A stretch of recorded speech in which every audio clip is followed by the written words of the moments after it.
Gear 4 SNAKEMAN is probably one of Luffy's coolest designs. It has so much dimension, texture, color, glow, it's amazing. It is quite a challenge to color though, which is why I decided to make a tutorial for it.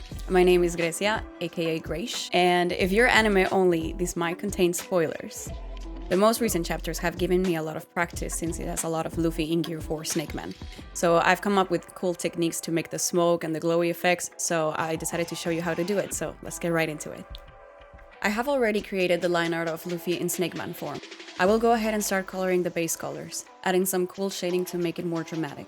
I will color the sash and the shorts with his Onigashima outfit colors, given the current arc we're at. I do have another tutorial specifically for shading, so if you'd like to check that out later, I'll link it down below. I will not focus too much on this part, since I want to mainly explain how to create the glow effects on the arms and the legs, the hair texture, and of course, the smoke.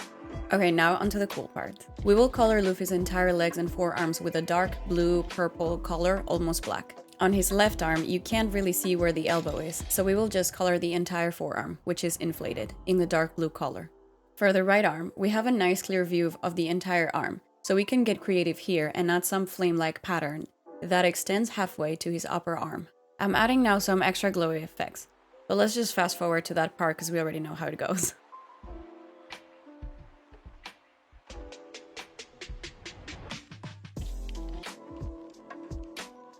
With the medium brush on the airbrushing tab in a smaller brush size, we will grab a bright red color.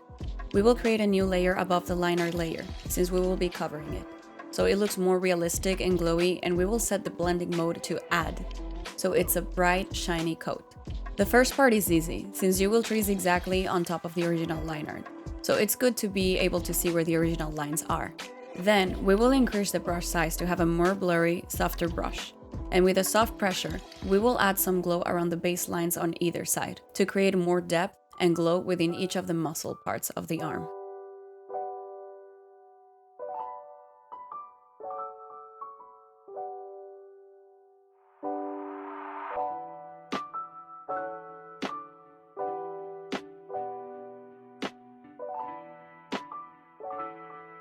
My favorite part, and I personally think it makes everything come together nicely, adding the white lines above the red.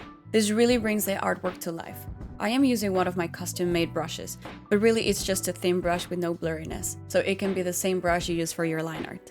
On that same layer with the add blending mode, we will trace above the red parts again, but closer to the edge of the line art as opposed to right in the middle of the red lines. You want to make sure you make thicker lines in the middle, and once you come to the end of the line, make it thinner. This way, it is more seamless and flows better.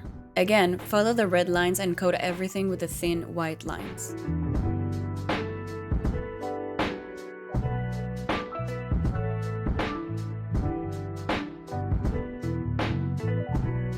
What also makes this look like it's glowing and shiny, simply add white circles on the thicker parts of the muscles, as well as where there are joints in the fingers.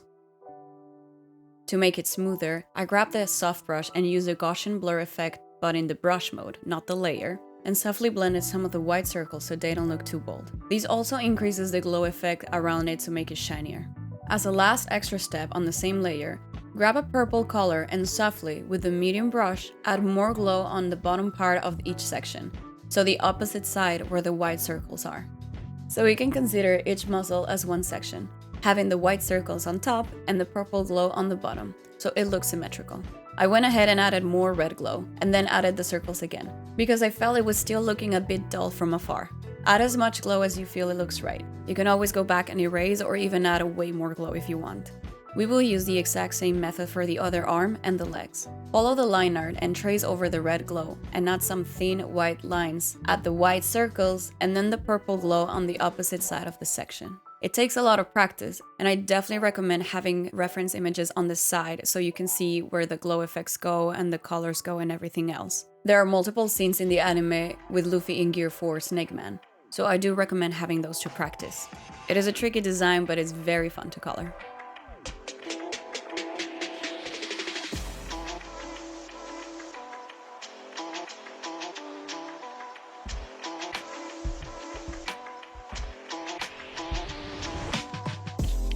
For the hair, I have another layer with the blending mode add under the line art and above the base colors.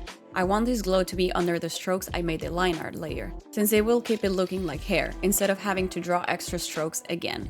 I will grab a light red tone, but not on the saturated side of the color block, but instead a more grayish dull tone. It will almost look like an off pink. I'm going back to using the round brush on the painting tab to create multiple messy strokes across the hair. Then, on that same painting tab, grab the oil paint brush, and with a slightly lighter color, create even more strokes above the ones we just made. Now it looks a bit harsh, so we will grab the medium brush again in the airbrushing tab. Now, select the Gaussian blur effect, but with the brush option, not the layer, and slightly blur around the edges of the glows we just created so everything blends in nicely. Careful not to just go above everything with the blur tool, but instead, strategically blur the ends with some slightly more pen pressure than the others, so we do keep the stroke texture of the hair. It now looks a bit too saturated with glow, so we will grab the medium brush but on the eraser tool and erase some of the strokes.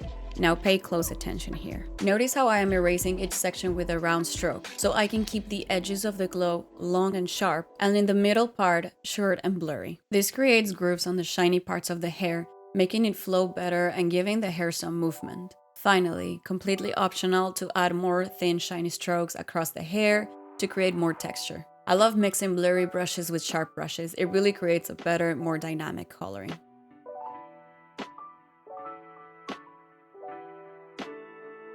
And now my favorite part, the smoke. I will create yet a new layer above all of them and select the blending mode screen. Just remember it as a smoke screen. Makes sense. You can easily avoid the next complex steps and simply choose our favorite medium brush and create some wavy strokes along the way. Or maybe even using the so-called smoke brush under the Elements tab. And even use the Gaussian blur on the entire layer and blur it out. Both look fantastic and are very quick and simple. However, I'm going the extra mile and creating a very detailed smoke effect. If you saw my how to draw fire video, it will essentially be the same technique. You will grab the round brush on the painting tab and start creating random wave strokes. Luffy in this form has usually like a coat of smoke above both shoulders and goes around on his back, like a cape. This brush is especially great because depending on your pressure, it creates either a translucent stroke or a very bold stroke. I am making a combo of both. Then, with that same brush, but as an eraser, we will now make the edges of the smoke thinner. Go random with these strokes. Smoke is not symmetrical or organized. It is messy and random. Once you are happy with the shape of the smoke, we will again grab the medium brush and use the Gaussian blur tool with the brush mode, and with low pressure, blend some of the sections out. If you apply more pressure, the Gaussian blur is harsh and doesn't blend it out completely, leading to the smoke to have a thick, bold line. We want to have a mixture of both again, very blurry parts and bold parts. This gives the smoke some body and movement.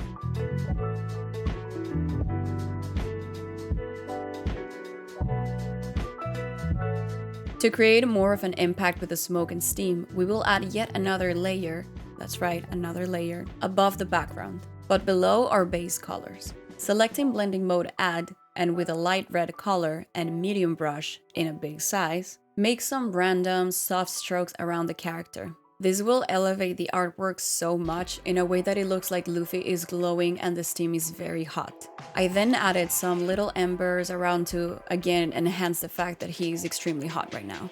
Like, extremely hot. And you thought I was done, right? Well, I might as well be, but I am excited with this drawing, so I want to add more to it.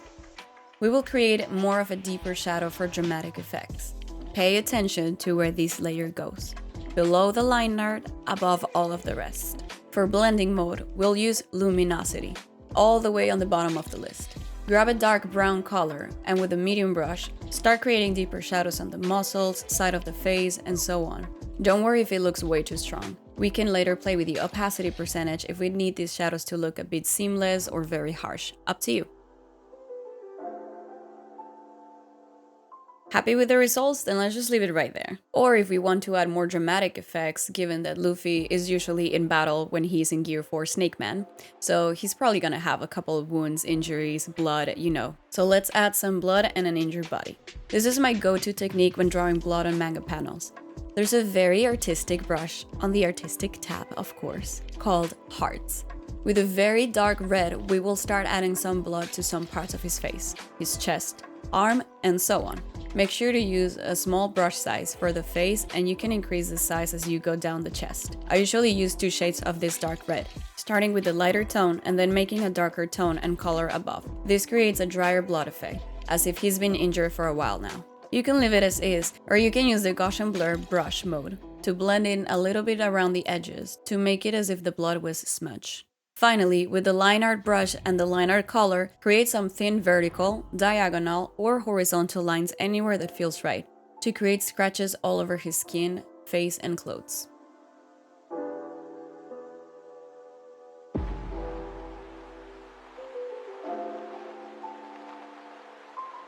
And now we have completed this masterpiece. It is a long process, and the extra steps are, well, extra.